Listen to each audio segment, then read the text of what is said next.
Why would a cowboy risk his name for a woman the whole town refused to stand beside? Rainwater dripped from the edge of the church roof as Rosie Whittaker hit the frozen wooden steps hard enough to crack the basket handle in her hand. Bread rolled through the mud. Nobody moved. A horse snorted nearby. Boots scraped against wet boards. And then one cowboy stepped out of the crowd and bent down beside her, while the entire town watched in silence. Comment below where you're watching from before this story begins. The church bell in Dry Creek rang slow that Sunday morning, its heavy sound rolling across frozen wagon tracks and snow-packed rooftops. Wind swept down from the northern hills, hard enough to rattle the loose boards on the livery stable. Folks kept their collars high and their heads down as they stepped out of St. Matthew's Church into the pale gray light. Winter had not fully loosened its grip on Wyoming territory yet. Men gathered beside hitching posts, talking cattle prices and late snow. Women stood near the church steps, trading recipes, gossip and quiet judgments wrapped inside smiles. Rosie Whittaker came through the side gate, carrying a covered basket against her chest. The cloth over the bread was still warm. She had been awake before sunrise, baking in the tiny iron stove inside her rented room above the tailor's shop. Her right leg dragged slightly with each careful step across the frozen dirt. Not enough to stop her moving, just enough for people to notice. And people always noticed. Rosie kept her eyes lowered as she approached the church steps. Her coat sleeves were too short at the wrists. One glove had been mended twice near the thumb. Still, the bread smelled rich with butter and cornmeal, better than most anything on the donation table. She reached the top step, then her boot slipped. The wood beneath her had frozen slick overnight. The basket flew from her hands. Rosie hit the steps hard on one knee, her shoulder striking the railing with a sharp crack. The cloth covering came loose. Round loaves rolled down into the muddy slush below. For one long second, nobody moved. A few men glanced over and quickly looked away again. Two women near the door exchanged quiet looks before turning back to their conversation. Rosie tried pushing herself upright, but pain shot through her bad leg, so suddenly her breath caught. One loaf rested upside down in the mud beside a horse trough. "Shame," somebody muttered softly. Then Earl Dunning from the feed store spat tobacco into the snow and said loud enough for half the street to hear, "Girl like that only becomes work for some poor fool dumb enough to marry her." A few nervous chuckles followed. Rosie froze where she was. Not because the words were new, because she was tired of hearing them sound so easy coming from other people's mouths. The cold wind moved through the street again. Somewhere nearby, a loose shutter slammed against wood. Then Boots stepped into the mud beside the scattered bread. A man crouched without saying a word, tall, broad shoulders, dark coat dusted with melted snow, leather gloves worn pale across the palms, the kind of man people recognized before he even spoke. Wyatt Granger. He had just ridden down from the northern range that morning. Folks said he spent more time alone with cattle and mountains than with people. Some called him difficult. Others called him dangerous after whiskey. Most simply stayed out of his way. Wyatt picked up one loaf carefully, brushing mud from the cloth with slow hands before placing it back into the basket. Then another and another. The whole street had gone quiet. Rosie stared at him, confused more than anything else. "You don't gotta do that," she said quietly. Wyatt finally looked up at her. His eyes were lighter than she expected, cold-looking at first glance, but steady. "Seems like somebody should," he answered. He stood and handed her the basket. Their fingers brushed only a second. Still, Rosie felt it. Behind them, somebody laughed nervously. "Careful, Wyatt. Folks are gonna think you're fixing to marry her." A couple men smirked. Wyatt did not smile back. He rested one hand on the church railing beside Rosie and looked straight toward the crowd gathered outside St. Matthew's. "If she agreed," he said calmly, "I'd consider that an honor." Silence dropped across the street so hard it almost felt physical. Even the horses seemed still. Rosie looked at him like she wasn't sure she had heard correctly. No man had ever spoken about her that way before. Not in public, not where others could hear. Earl Dunning scoffed under his breath, but nobody joined in this time. Wyatt tipped his hat once toward Rosie and stepped back. "That storm's moving fast from the west," he said. "You ought to get inside before dark." Then he walked toward his horse without waiting for another word. The spell broke the moment he rode off. Whispers started immediately. Rosie could feel them following her all the way down the street. By sundown, snow began falling hard over Dry Creek. The wind screamed between buildings, carrying sharp ice through the air. Rosie sat alone beside the small window in her rented room, listening to the storm beat against the glass. Down below, the town lanterns flickered through white curtains of snow. She replayed Wyatt's words over and over despite herself. "I'd consider that an honor." It made no sense. Men pitied women like her sometimes, used them, ignored them. But they did not look proud standing beside them. Rosie pulled her blanket tighter around her shoulders and tried convincing herself to forget the whole thing. By morning, the storm had softened into drifting snow. A knock came at her door just after sunrise. Rosie frowned and opened it carefully. Wyatt Granger stood outside beside a wagon dusted white with snow. A leather travel bag rested near his boots. Steam rose from the horses in the cold morning air. Rosie blinked in surprise. "Mr. Granger." Wyatt removed his hat slowly. "I need a woman at the ranch," he said. She stared at him, speechless. Not far below, two townsfolk passing the alley had already stopped walking. Wyatt's voice stayed calm. "Not somebody perfect," he said. "Just you." The wind moved softly between them. And for the first time in years, Rosie Whittaker did not know whether to be afraid or hopeful. Snow slid from the roof above her window in slow, heavy sheets. Somewhere down the alley, a mule brayed against the cold morning air. Rosie tightened her grip on the doorframe. "You barely know me." Wyatt looked past her shoulder into the narrow room behind her. One iron bed, a wash basin with cracked edges, a tiny stove struggling to hold heat. "Maybe," he said, "but I know what kind of town this is." His words settled quietly between them. Rosie glanced toward the street.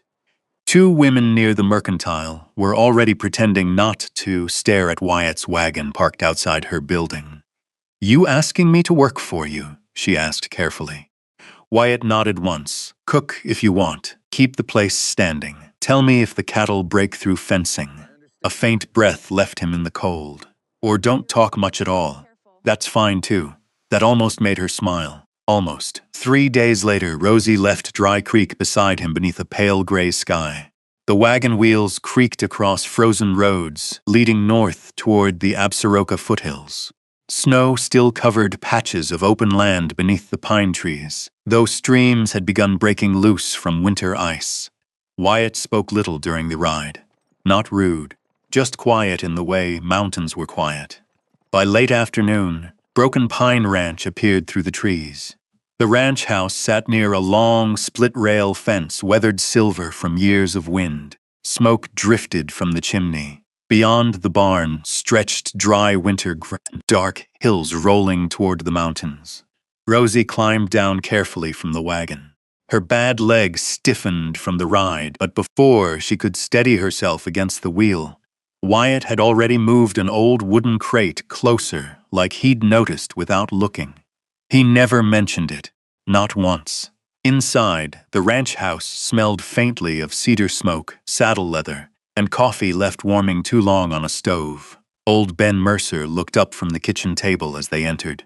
The old ranch hand had a white beard and rough hands thick as tree roots. "So this is the lady," Ben said, rising slowly. Rosie braced herself for questions. Instead, Ben removed his hat politely. "Mom." That was all, and somehow it meant more. The first week passed quietly. Rosie unpacked the few things she owned into a small bedroom near the back of the house. Wyatt spent most daylight hours outside with cattle or repairing fencing, damaged during winter storms. But she noticed things, small things. The loose board outside the porch steps disappeared. One morning, a second railing appeared beside the water pump 2 days later. The tall shelf near the kitchen stove somehow became lower overnight. Wyatt never explained any of it. He simply acted as though the ranch had always been built that way.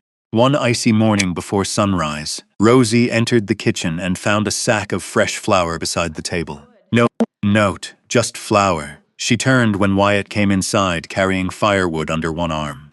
You bought this? He set the wood down beside the stove. June Holloway brought supplies out from town yesterday. Rosie hesitated. You remembered I bake. Wyatt shrugged out of his coat slowly. Hard not to. That afternoon, warm cornbread cooled beside the kitchen window, while snowmelt dripped steadily from the roof outside. For the first time in years, the ranch house felt lived in. Even Ben noticed. Place stopped sounding haunted, he muttered over supper one evening. Rosie laughed softly before she could stop herself. Wyatt looked up from his coffee at the sound. It was brief, barely a moment.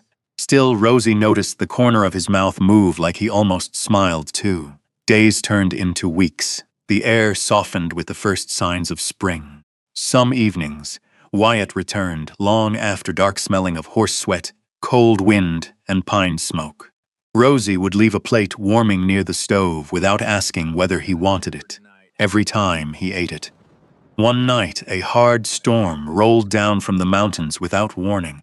Rain hammered the roof while wind shook the barn doors violently against their hinges. Rosie carried a lantern across the muddy yard toward the stable after hearing one of the horses kicking wildly inside. Her boot slipped near the entrance. Pain shot through her leg as the ground vanished beneath her. Before she hit the mud completely, strong hands caught her by the waist. The lantern swung wildly between them. Wyatt steadied her against his chest while rain soaked both their coats within seconds. You all right? He asked sharply. Rosie nodded too fast. I'm fine, but her hand still gripped his sleeve. For a second, neither moved. The lantern light flickered across rainwater, running down Wyatt's face. His hand remained at her back longer than necessary, careful and steady. Then the stable doors slammed again behind them, and the moment broke apart. Later that week, Rosie rode into Dry Creek with Ben for supplies. Inside the feed store, she paused, near stacked grain sacks, when voices drifted from the back counter. She's still up there at Broken Pine? Wyatt's got a soft heart for strays, I guess. A low chuckle followed. Ain't love, just pity. Rosie stood very still. The paper parcel in her hands suddenly felt heavier. Outside, wind rattled the hitching posts along Main Street. She said nothing during the ride back to the ranch. That night, after Wyatt's lamp finally went dark upstairs, Rosie quietly folded her dresses into the old travel case she had brought from Dry Creek. Then she stopped beside the kitchen table. The fresh railing outside the porch cast long shadows through the moonlit window. Rosie touched the handle of her suitcase tightly, and for the first time since arriving at Broken Pine Ranch, she began planning how to leave. The house stayed quiet except for the ticking of the old clock near the stove. Rosie folded her dresses carefully into the worn travel case, resting on the kitchen chair. 2 plain blouses, a winter shawl, her mother's small Bible wrapped in cloth. That was nearly everything she owned. Upstairs, Wyatt's footsteps crossed slowly from one end of the hall to the other. Then silence again. Rosie lowered herself into the chair beside the lantern and stared at the weak yellow light trembling against the table. Outside, spring rain tapped softly against the windows. Snowmelt dripped from the roof in uneven rhythms. She told herself leaving was the right thing. Men like Wyatt Granger deserved easier lives than this, cleaner lives, not whispers every time they entered town. Near midnight, Rosie carried the suitcase quietly toward the door. Her bad leg ached from the cold, damp weather, but she forced herself not to stop. She paused once beside the porch railing Wyatt had built for her. Her fingers brushed the smooth wood briefly. Then she stepped out into the rain. The mountain road beyond Broken Pine Ranch had already turned thick with mud. Rain fell steady beneath a sky black as coal smoke. Rosie kept one hand tight around the suitcase, while the other held her coat closed against the wind. She walked as far as the old Black Elk crossing before pain finally slowed her. The wooden bridge stretched over a narrow gorge where snow runoff rushed violently through the rocks below. Lantern light from Dry Creek was still miles away. Rosie lowered herself onto a damp crate beside the bridge rail and shut her eyes. Rainwater dripped from her hair onto her sleeves. For the first time since coming to Broken Pine, she let herself cry. Not loudly, just quietly enough that the storm almost swallowed the sound. Back at the ranch, Wyatt noticed the empty bedroom before dawn. The blanket had been folded neatly across the bed. The kitchen lantern had burned itself out, and Rosie's coat hook beside the door stood empty. For one long moment, Wyatt simply stared at it. Then he grabbed his hat and headed for the barn. Ben Mercer caught sight of him, saddling the horse in the rain. "Boy, where you headed at this hour?"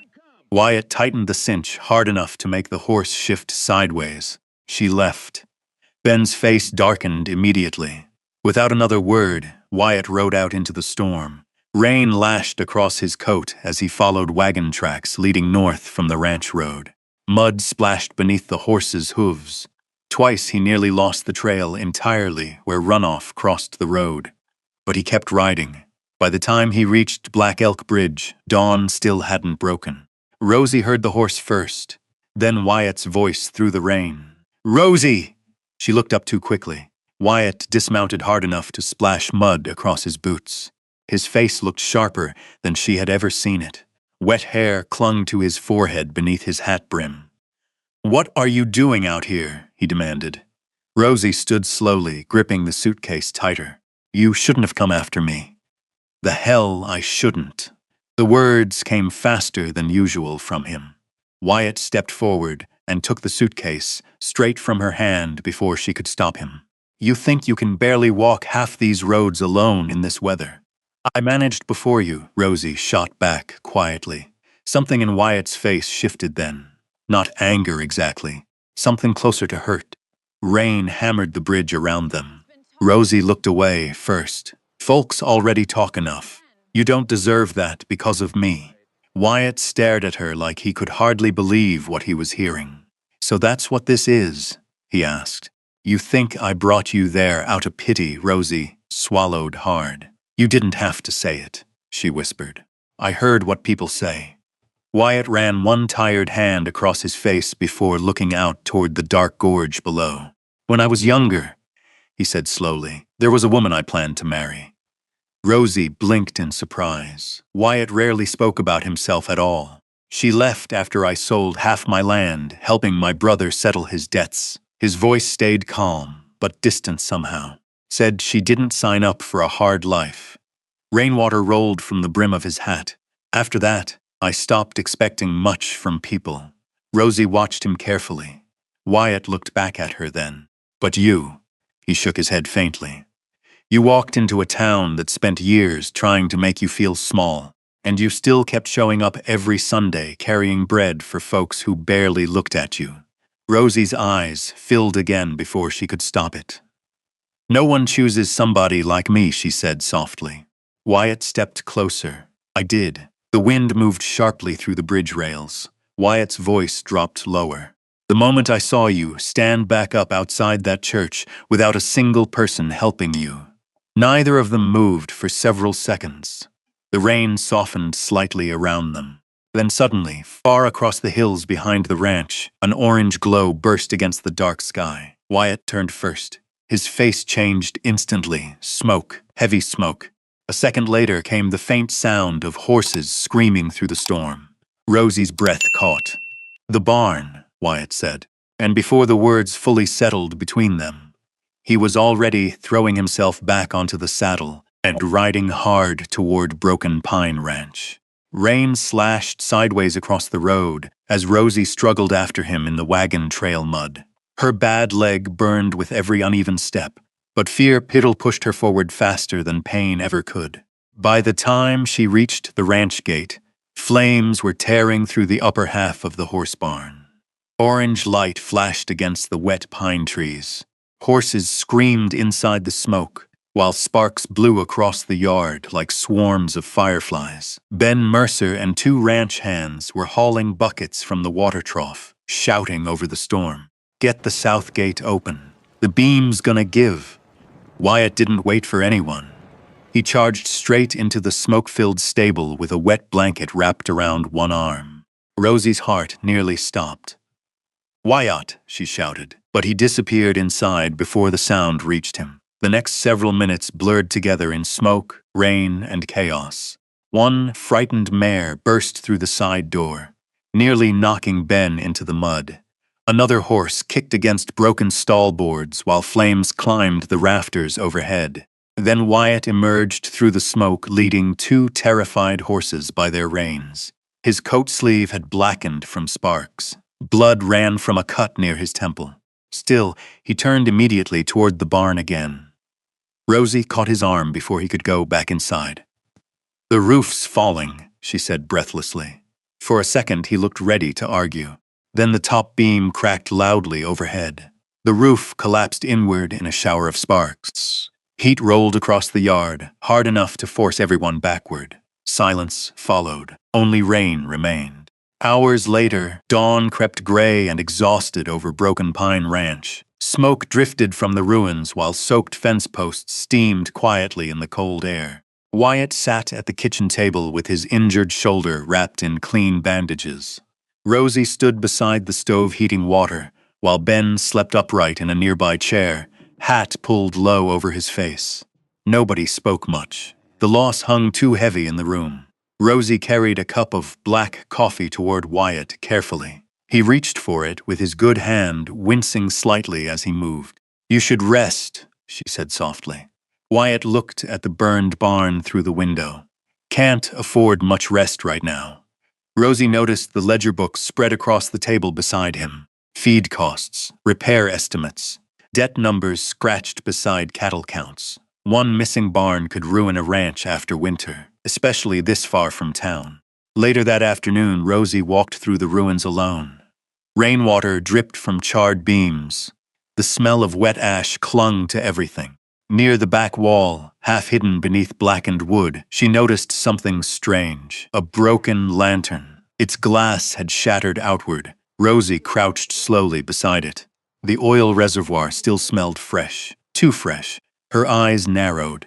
That night, June Holloway arrived from Dry Creek carrying supplies in her wagon.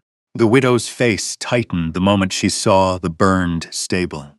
"This wasn't accident enough for my liking," June muttered quietly while unpacking canned peaches and medical bandages. Rosie hesitated before showing her the lantern remains wrapped inside cloth. June studied it carefully. Then her expression darkened. "You need to keep your eyes open around Clyde Rawlins." Rosie had heard the name before. Everyone in Wyoming Territory knew Clyde Rawlins, big cattle owner, rich enough to buy judges' favors and sheriff's whiskey. His ranch bordered the creeklands east of Broken Pine. "What does he want with Wyatt?" Rosie asked. June gave a humorless laugh. "Water." Over the next few days, strange things began happening around Dry Creek. The church delayed orders from Broken Pine. A feed supplier suddenly claimed Wyatt's payment receipts had gone missing. At the mercantile, conversations stopped whenever Rosie entered. One evening, Rosie found a folded notice nailed to the ranch gate. That Broken Pine's land claim might be under legal dispute. Wyatt crumpled the paper silently after reading it. But Rosie saw the exhaustion behind his eyes, now saw how late he stayed awake, studying account books beside lamplight after everyone else slept, saw how his injured shoulder stiffened every morning before he thought anyone noticed. Then one cold afternoon, while organizing papers inside Wyatt's office desk, Rosie found something hidden beneath old land records. 2 signatures, one forged, and beside it, payment records tied directly to Clyde Rawlins Cattle Company. Her stomach tightened. That same evening, Ben Mercer finally spoke the truth. "Years ago," the old ranch hand said quietly beside the stable ruins, "Wyatt saved Clyde's life during a blizzard up near Dead Horse Ridge." Rosie looked up sharply. Ben nodded slowly. Nearly froze himself doing it. His jaw tightened. Few months later, Clyde started trying to steal this land after hearing about the underground spring. Rosie stared toward the dark hills surrounding Broken Pine. All this time, Wyatt had been fighting someone he once trusted. 2 nights later, Rosie walked straight into the crowded saloon in Dry Creek, carrying the forged documents beneath her arm. The piano stopped first, then the talking. Cowboys turned slowly toward her as muddy boots crossed the wooden floorboards. Clyde Rollins sat near the far poker table, wearing a gray wool coat and a silver watch chain across his vest. He smiled the moment he saw her. "Well now," he drawled. Broken Pine sent a messenger. Rosie's hand tightened around her cane. Without shaking, she threw the false ledger book onto the table in front of him. The room erupted into murmurs. "You bribed the land office clerk," Rosie said steadily. "And you set that fire." Clyde leaned back slowly in his chair. Then his eyes dropped toward her bad leg. "Careful, miss," he said with a crooked smile. "Wouldn't want you falling apart in public again." Several men looked down awkwardly.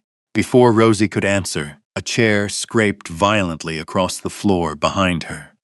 Wyatt Granger stepped forward. Rainwater still clung to his coat from the ride into town.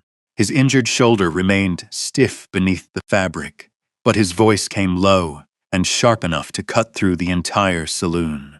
"The woman standing there," he said, "has more courage than any man in this room." Nobody moved. Clyde's smile slowly disappeared. Then, very carefully, his hand drifted toward the revolver, resting at his hip. The saloon fell dead silent. Rain tapped against the windows. Somewhere near the back wall, a whiskey glass rolled across a table and tipped onto the floor. Wyatt stood between Rosie and Clyde, without moving a single inch. His injured shoulder hung stiff beneath his coat, but his eyes never left Clyde's hand. "Don't," Wyatt said quietly. Clyde gave a crooked little grin. "You always did think you were better than everybody else." "No," Wyatt answered. "Just better than this." The sheriff pushed through the crowd then, one hand already resting on his badge. "That's enough," Sheriff Talbot barked. For a tense second, nobody breathed. Then Clyde slowly lifted both hands away from the revolver. Murmurs spread through the room immediately afterward, like released pressure from a storm. Sheriff Talbot grabbed the forged papers from the poker table, while Rosie stood frozen beside Wyatt. Her fingers still trembled around the handle of her cane. Clyde looked straight at her before the sheriff led him away. "This town'll turn on you again soon enough," he muttered coldly. Rosie did not answer, but Wyatt's hand moved quietly to the small of her back as Clyde disappeared through the saloon doors into the rain. The gesture lasted barely a moment. Still, Rosie felt it long after. By sunrise the next morning, news had spread across Dry Creek faster than wildfire through dry grass. The forged land records, the burned barn, Clyde Rollins being taken into custody outside the sheriff's office. People gathered in knots outside the general store, whispering beneath the early spring sun, while wagons rolled slowly through muddy streets. For the first time in months, Broken Pine Ranch no longer looked like the weak side of a losing fight. Still, Rosie packed her suitcase again 3 days later. Quietly, carefully, she folded her dresses while Wyatt worked outside rebuilding fencing with Ben Mercer. The ranch house smelled faintly of sawdust and fresh paint now. Wyatt had already begun repairing the porch railing damaged during the storm. Rosie paused near the window. She watched him below through the glass, hat low over his brow, shirt sleeves rolled to his elbows, hammer resting against one shoulder while he listened to Ben, talking beside the wagon. He looked tired, but peaceful in a way she had not seen before. Rosie lowered her eyes. That was exactly why she needed to leave. A man like Wyatt deserved a life without whispers following him through town, without pity disguised as curiosity every time people looked at the woman beside him. She finished packing before supper. That afternoon, the whole territory gathered outside Dry Creek for the spring cattle auction. Rows of wagons lined the open field near the rail station. Horses stamped through churned mud, while ranchers argued prices beneath striped canvas tents. Smoke from roasting beef drifted through cool mountain air. Rosie planned to leave quietly after the auction crowd thinned. No goodbye long enough to hurt. But just as she stepped toward the edge of the gathering, a familiar voice echoed across the stockyard. Rosie. She stopped instantly. Wyatt stood atop the wooden auction platform near the cattle pens. Every head in town turned toward him. Rosie's pulse stumbled. Wyatt climbed down slowly from the platform steps until he stood directly in front of her, beneath hundreds of watching eyes. For 1 second, neither spoke. Then Wyatt reached for her hand. Not hidden, not hesitant, openly. Gasps and whispers moved through the crowd. Rosie tried pulling back at first out of instinct more than fear, but Wyatt held on gently. His thumb brushed once against her knuckles. Then he faced the town. "Most of you remember the day Rosie fell outside St. Matthew's Church," he said evenly. Nobody interrupted. "You remember who laughed." His voice stayed calm. "And who walked away." The wind carried softly across the auction yard. Wyatt tightened his hold on Rosie's hand just slightly. "This town spent years making her feel like something to hide," he continued. "Well, I won't." Rosie looked up at him slowly. Wyatt met her eyes first before looking back toward the crowd. "Anybody who disrespects this woman," he said, "disrespects me too." Complete silence followed. Not angry silence this time. Something different. Near the front of the crowd, June Holloway suddenly stepped forward beside her supply wagon. "There's something else folks ought to know," she called out. People turned toward her. June folded her arms tightly against the spring wind. Every winter for the last 3 years, Rosie Whittaker paid medicine costs for children at the church orphan house. Rosie's face drained of color. June continued before she could stop her. "She bought blankets too. And coal." The widow glanced around sharply. Did it without asking anybody for praise, while half this town barely treated her decent. Whispers broke out immediately. Several townspeople lowered their eyes. Earl Dunning from the feed store looked suddenly very interested in the mud beneath his boots. Rosie stood completely still. "You knew," she whispered to June. June smiled softly. "Saw your receipts myself." For a moment, Rosie could not speak at all. Then Wyatt looked down at her with something quiet and steady in his expression. Not pity. Never pity. Pride. That evening, the sun dropped low behind the Absaroka Mountains as Wyatt drove the wagon slowly back toward Broken Pine Ranch. Snow still clung to the fence lines in pale silver patches. Meltwater shimmered beside the road. Neither of them talked much. They didn't need to. When they reached the ranch house, Rosie noticed the porch railing first, freshly painted white. 2 rocking chairs sat beside the door facing the mountains. Wyatt helped her carefully down from the wagon before reaching into his coat pocket. He pulled out a small silver ring worn smooth with age. "My mother's," he said quietly. Rosie stared at it speechless. Wyatt did not kneel dramatically, did not make a show for anyone. He simply stood there beneath the evening sky, with nervousness finally showing through the calm man she had spent months trying to understand. "I don't want you living like somebody left behind anymore," he said softly. The mountains stood silent around them. Wind moved gently through the pine trees beyond the house. Wyatt's voice lowered almost to a whisper. "I want you home with me, for good." Rosie looked down at the old ring, trembling slightly in his hand, then back at him. Her right leg still ached from years of damage. Her past still existed. The town would probably never become perfect. But standing there beside Broken Pine Ranch, none of those things felt bigger than the way Wyatt Granger looked at her, like she belonged.